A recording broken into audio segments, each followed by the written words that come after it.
వనితా వాహినికి స్వాగతం. స్త్రీ చైతన్యానికి మీరందరూ సహకరిస్తున్నందుకు ధన్యవాదాలు. హాయ్ ఫ్రెండ్స్, ఈరోజు మనం డి నటరాజ్ శాక్య గారు రాసిన సావిత్రిబాయి పూలే ఎప్పటి నుంచో 9 భాగాల వరకు కంప్లీట్ చేసాం. ఇప్పుడు ఈరోజు మనం 10వ భాగాన్ని మనం విందాం. అందరూ మిస్ అవ్వకుండా వినండి. 1876లో ఆమె విశ్రాంతి కొరకు తన పుట్టింటికి వెళ్ళి ఉన్న కాలంలోనే ఘోరమైన కరువు ఆ ప్రాంతాన్ని చుట్టుముట్టింది. ఒక ప్రక్కన సత్యశోధకు సమాజ ఆశయాలను ముందుకు తీసుకువెళ్తూనే, సమాజంలో కులం పేరు జరుగుతున్న అన్యాయాలను ఎదుర్కొంటూనే కరువు బారిన పడిన ప్రజల ఆకలి తీర్చడానికి ఆమె పడిన తపన, చేసిన శ్రమ, అందుకోసం ఆమె ఒంటరిగా చేసిన పోరాటం చరిత్రలోనే ఒక అద్భుతం. తన కార్యక్రమాల గురించి వివరిస్తూ ఆమె భర్తకు ఈ విధంగా లేఖ వ్రాసింది. 1876 సంవత్సరం వెళ్ళిపోయింది, కానీ అది అందించిన కరువు మాత్రం వెళ్ళలేదు. అది ఇంకా కొనసాగుతూ కరాళ నృత్యం చేస్తోంది. కరువు ధాటికి ప్రజలు ఒక్కొక్కళ్ళు రాలిపోతున్నారు. జంతువులు నిలబడినట్టే నేల మీద కూలిపోయి మరణిస్తున్నాయి. ఎక్కడా ఒక్క ముద్ద ఆహారం దొరకటం లేదు. పశువులకు గడ్డి కూడా దొరకటం లేదు. బ్రతకడానికే వీలు లేనట్టి కరువు పరిస్థితులు తట్టుకోలేక గ్రామస్తులు ఊళ్ళు విరిచి వెళ్ళిపోతున్నారు. వెళ్ళే మార్గంలోనే చనిపోతున్నారు. కొందరైతే తమ ఆడపిల్లల్ని, చంటి బిడ్డల్ని కూడా వారైనా బతికి ఉంటారన్న ఆశతో అన్నం కోసం అమ్ముకుని వెళ్ళిపోతున్నారు. నదులు, కాలువలు, చెరువులు కూడా పూర్తిగా ఎండిపోయాయి. తాగేందుకు ఎక్కడా ఒక్క నీటి చుక్క లేదు. చెట్లు అన్ని ఆకులు రాల్చేసి ఎండిపోతున్నాయి. చాలా చెట్లు చనిపోతున్నాయి. ప్రతి చోట నేలలు పగుళ్ళిస్తున్నాయి. సూర్యుడు భగభగా మండిపోతున్నాడు. బయటకొస్తే మంటల్లో నడిచినట్టే ఉంటోంది. నీళ్లు లేక, ఆహారం లేక ప్రజలు ఏడుస్తూ చివరికి ఏడవడానికి కూడా ఓపిక లేక నేలకూలిపోతున్నారు. కొందరు ఆకలి చంపుకోలేక విషపుకాయలని తెలిసి ఉండి కూడా వాటిని కోసుకుని తిని గిలగిలా కొట్టుకుంటూ చనిపోతున్నారు. కొందరు దాహం తట్టుకోలేక తమ మూత్రాన్నే త్రాగుతున్నారు. వారి హృదయ విదారక ఏడుపులతో నీళ్లు, ఆహారం లేక వారు పడే బాధ చూసిన వారెవరూ తట్టుకోలేని విధంగా ఉంది. అక్కడ పరిస్థితిని ఆమె ఇలా కళ్ళకు కట్టినట్టు రాసింది. అట్లాంటి కరువు పీడిత ప్రాంతాల్లో తాను అనారోగ్యంతో ఉండి కూడా అంతులేని మానవత్వంతో ఒక స్త్రీ అయి ఉండి ఆమె నిర్వహించిన పాత్రకు సమానమైనటువంటి కృషి ప్రపంచ చరిత్రలోనే ఇప్పటి వరకు లేదు.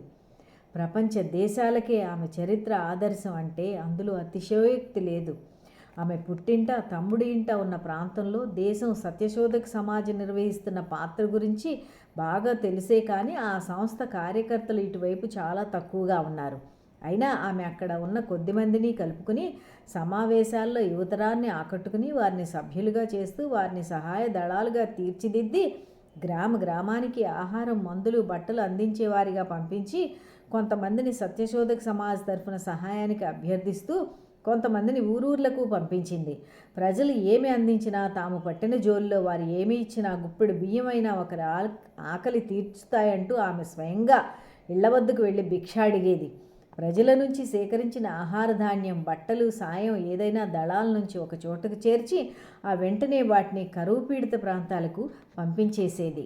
ప్రభావితులైన కొంతమంది కార్యకర్తలు ప్రతి ఊళ్ళోనూ పెద్ద పెద్ద పాత్రలతో గంజి అన్నం వండి పప్పు వేసి ప్రజలకు పంపేవారు.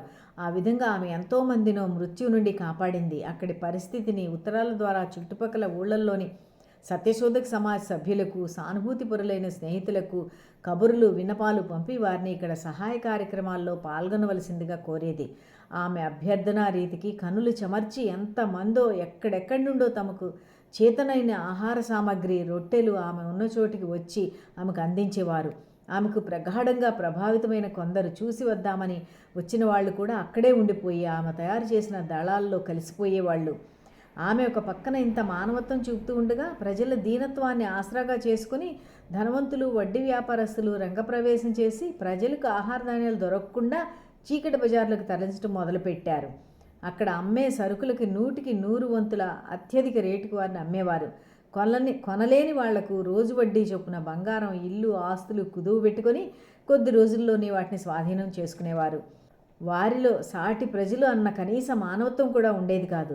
వారందరూ సమాజాన్ని బ్రాహ్మణ, క్షత్రియ, వైశ్య, శూద్ర వర్గాలుగా చీల్చి శూద్రులను పీడించి బ్రతికే వర్గాలకు సంబంధించిన వారు. శూద్రుల భూముల్ని, సమస్త వస్తు సంపదలను అప్పటికే వారు హక్కుభుక్తం చేసుకున్నారు.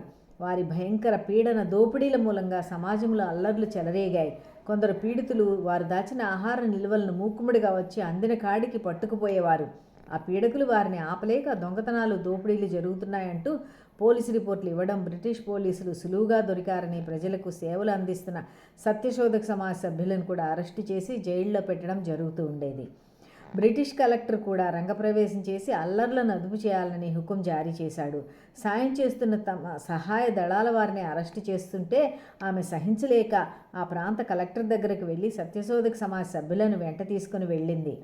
ఆయనను కలవడానికి తనకు అవకాశం రాగానే ఆయనతో నిర్భయంగా ఇంగ్లీష్లో ఎంత చక్కగా మాట్లాడి ప్రౌఢ స్వరంతో అనర్గళంగా మాట్లాడుతుంటే ఆ బ్రిటిష్ కలెక్టరే నివ్వెరపోయాడు. ఒక సామాన్య మహిళ ఇంత అనర్గళంగా తనతో ఏమాత్రం జంకు లేకుండా అది ఇంగ్లీష్ మాట్లాడడం, ఆమె మాట్లాడే తీరు, పరిస్థితుల్ని ఆమె వివరించిన తీరు, తమ కార్యకర్తలు పనిచేస్తున్న తీరు, ఆమె చెబుతుంటే ఆమె వాక్చాతుర్యానికి అందిస్తున్న అనితర సేవలకు అప్రతిభుడై ముగ్ధుడై అప్పటికప్పుడే పోలీస్ ఆఫీసర్లను పిలిచి ఆమె కళ్ళ ముందే వారిని గట్టిగా మందలిస్తూ సత్యశోధక సమాజ కార్యకర్తల్ని రైతు బిడ్డలు వాళ్ళు మీకు దొంగల్లా ఎలా కనిపించారంటూ అప్పటికప్పుడు రిలీజ్ చేయవలసిందిగా ఆదేశించారు. ఆ సంఘటన ఇప్పటికీ 150 సంవత్సరాల నాటిదని, అది కర్కశత్వానికి మారుపేరైన బ్రిటిష్ ప్రభుత్వమని ఎవరూ మరువకూడదు. ఆ విధంగా ఆ రోజుల్లోనే అత్యంత సాహసంగా ఆమె తన కార్యకర్తల్ని రక్షించుకున్నది. అంతేకాదు ఆమె ఆ కలెక్టర్ను కరువు బారిన పడి ప్రజలు పిట్టల్లా రాలిపోతుంటే ప్రభుత్వాధికారిగా మీ బాధ్యత ఏమిటి అని, మీరు చేయబోయే సహాయం ఏమిటి అని ఇంచుమించు నిలదీసినట్టే ప్రశ్నించింది.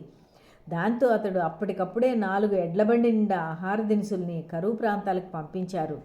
ఆమె చేస్తున్న కృషికి అప్రతిభుడే ఆ కలెక్టర్ ఆమెతో ప్రభుత్వం ఇంకా ఏమీ కల్పించుకోలేని పరిస్థితుల్లో ప్రభుత్వం వద్దకు ఈ సమస్య వచ్చే ముందే మీరు అత్యంత కరుణతో ప్రజలకు ఆహారం అందించే మానవతా కృషి చేస్తున్నందుకు నేను ఎంతో సంతోషిస్తున్నాను. అంతేకాదు నా వ్యక్తిగతంగాను ప్రభుత్వ పరంగాను కూడా నా విధిని నిర్వర్తించగలుగుతున్నాను. ఎప్పుడు ఏ సహాయం కావాల్సి వచ్చినా అందించేందుకు సిద్ధంగా ఉన్నాను. మీరు చేస్తున్న సేవ మామూలు సేవ కాదు, అది దైవిక సేవ. మీ కృషిలో ప్రజలు ఇంకా ఇంకా భాగస్వాములు అవ్వాలని కోరుతున్నాను అన్నారు. అటువంటి అధికారులే క్రూరమైన బ్రిటిష్ ప్రభుత్వానికి కాస్తంత మంచి పేరు తీసుకువచ్చారు. ఆ విధంగా ఆమె ప్రజల నుండి, ప్రభుత్వం నుండి సేకరించిన ఆహార సామగ్రితో ఆ ప్రాంతంలో కరువును పూర్తిగా వెళ్ళగొట్టింది. అంతేకాదు ప్రజలకు సేవలు చేస్తూనే అనాథలైన పిల్లల కోసం రక్షణశాలను నిర్మించి వారందరినీ ఒక చోటుకు చేర్చి వారికి ఒకే చోట ఆహారం అందేలా చేసినారు. చాలామంది తమ పిల్లల్ని అక్కడే వదిలేసి వెళ్ళిపోయేవారు. ఆ బిడ్డల్ని కన్నతల్లిలా కాపాడుతుంది ఆమె.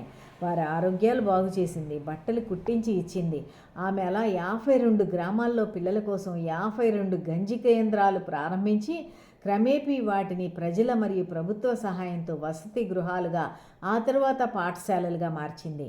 వాటిని ప్రభుత్వ నిధులు తెచ్చి వాటిని విక్టోరియా చిల్డ్రన్ హోమ్స్ కింద మార్చింది. కరువుకి రాలిపోయే అతి శూద్రుల బిడ్డల్ని కన్న తల్లిలా కాపాడుకున్నది. వారి బ్రతుకుల్లో వెన్నెల కురిసేలా చేసింది. అప్పటికి ఇప్పటికీ సాటిలేని తల్లి అయింది, విశ్వమాత అయింది. ఆమె జీవితంలో జరిగిన ప్రతి సంఘటన భవిష్యత్ తరాలకు మానవతా కరదీపిక. చాలామందికి తెలియదు సావిత్రిబాయి పూలే కోసం. ఖచ్చితంగా మరి నా వీడియో మీ అందరికీ ఈ విధమైన ఆమె గొప్పతనాన్ని, ఆమె సమాజానికి చేసిన సేవను, మనందరం ఈరోజు ఇలా ఉండడానికి కారణమైన ఆ మాతృమూర్తిని మనం స్మరించుకోవాలని నేను ఇది చదవడం ప్రారంభించాను. మరి ఈ వీడియో మీకు నచ్చితే లైక్ చేయండి, కామెంట్ చేయండి, సబ్స్క్రైబ్ చేయడం మర్చిపోకండి. మరి నెక్స్ట్ వీడియోలో కంటిన్యూ చేద్దాం. అప్పటి వరకు సెలవు.